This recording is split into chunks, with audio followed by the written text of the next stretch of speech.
नमस्कार दोस्तों। टाइटल में आपने जादूगोड़ा नाम देखा होगा, लेकिन ये है क्या? आसान भाषा में कहे तो uranium capital of India. Jaduguda परमाणु ताकत की चमक या छुपा हुआ सच।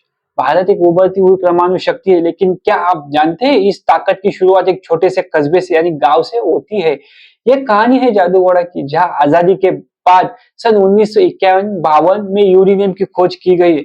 अगर भौगोलिक स्थान देखा जाए तो यह जगह छोटा नागपुर पठार का हिस्सा है, तत्कालीन बिहार राज्य में स्थित, लेकिन आज यह जगह झारखंड जो खनिज संपत्ति भरपूर मात्रा में पाई जाती है, इसी राज्य के पुरम्बी सिंहभूम जिले में है। इस जिले को थर्स्ट बेल के नाम से भी जाना जाता है। यहाँ की पहाड़ियां चट्टाने लगभग 3 अरब साल पुरानी है।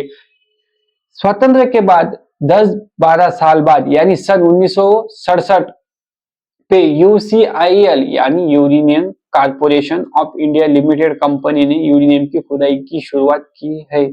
इसी जगह के पहले यूरेनियम खान से निकलने वाली यूरेनियम की वजह से आज भारत 9 देशों में अपनी अण्वस्त्रधारी ताकत मजबूत कर चुका है। क्या आप जानना चाहेंगे कि इसी के पीछे वहां के पर्यावरण, प्राणी, पक्षी, स्थानिक जनजाति पे क्या असर हो रहा है?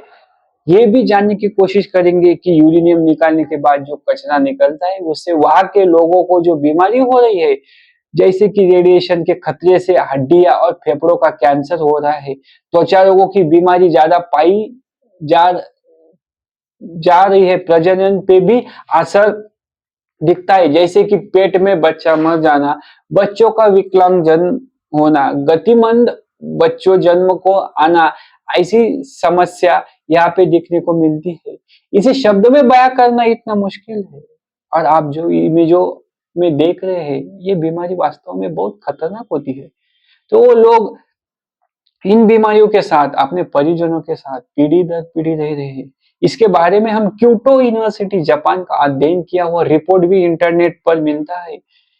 इसको पढ़ने के बाद हमें समझ में आता है कि नरवापाड़ा, भाटिन, जादूगोड़ा, इनके जैसे गांव वहां पे है, लेकिन उनमें से जो जादूगोड़ा है वहां पे 2-3 टेलिंग पॉइंट यानी तालाब जैसे, इसमें यूरेनियम का कचरा पाइपलाइन से इसमें छोड़ा जाता है और इसका सालाना 2 से 2.5 लाख टन मटेरियल वहां पे रेडिएशन के जो खतरा है इसी के वजह से ज्यादा है। ऐसे नहीं कि इन लोगों को कंपनी ने कुछ नहीं दिया, कुछ स्थानिक लोगों को रोजगार दिया, लेकिन वो भी कम मजदूरी वाला, क्योंकि ये लोग ना पढ़े लिखे थे या तो कम पढ़े लिखे थे, और उनको जो सुविधा दी गई है वो भी चाहे उतनी बढ़िया नहीं है। थोड़ा बहुत काम मिला, वो भी इतना खतरनाक काम करने को ये लोग मजबूर है। खासकर इलाके में स्थानिक आदिवासी जमाती के लोग ज्यादा, जैसे संताली, मुंडा जैसे और भी आदिवासी आदिम जमाती के लोग यहाँ पे रहते हैं, जो इनके पारंपरिक रोजगार व्यवसाय जो है वो भी जंगल से वन औषधि इकट्ठा करके उससे गुजारा करके आ रहे हैं। लेकिन इस यूरेनियम के डंपिंग ग्राउंड, आसान भाषा में कचरे के ढीक के वजह से वहां के पर्यावरण पे जो भी प्राकृतिक पानी जैसे स्रोत सबसे पहले प्रभावित हो रहे हैं। यहाँ के पानी में यूरेनियम के कुछ स्फटिक और आर्सेनिक, शीशा, मैग्नीज भी कुछ तत्व पानी में मिले होते हैं। इससे पानी का पीएच बदलता है, यानी आसान भाषा में कहे तो ये पानी ना पीने योग्य होता है, ना रोजमर्रा की जिंदगी में वापरने योग्य होता है। वहां के जीव जंतु पौधे इस पे भी असर पड़ता है, जैसे कि वहां पे रहने वाले प्राणी पंछी, उनके भी आदिवास को भविष्य में खतरा है। जैसे कि वहां पे पाए जाने वाले जंगली जानवरों में बंदर, जंगली सुअर, कुछ हरिण ऐसे, और पंछियों में देखा जाए तो अपना राष्ट्रीय पंछी मोर भी पाए जाते हैं। हालांकि जादूगोड़ा में आज भी हरी भरी पहाड़ी मौजूद है, लेकिन इसके नीचे लगभग 2 से 2.5 आईफिल टावर जितना जमीन के सतह के नीचे यूरेनियम निकाला जाता है, और निकालने के बाद फाइनल प्रोडक्ट दूसरे शहरों में भेजा जाता है और बाकी का प्रोडक्ट वहीं पे रह जाता है।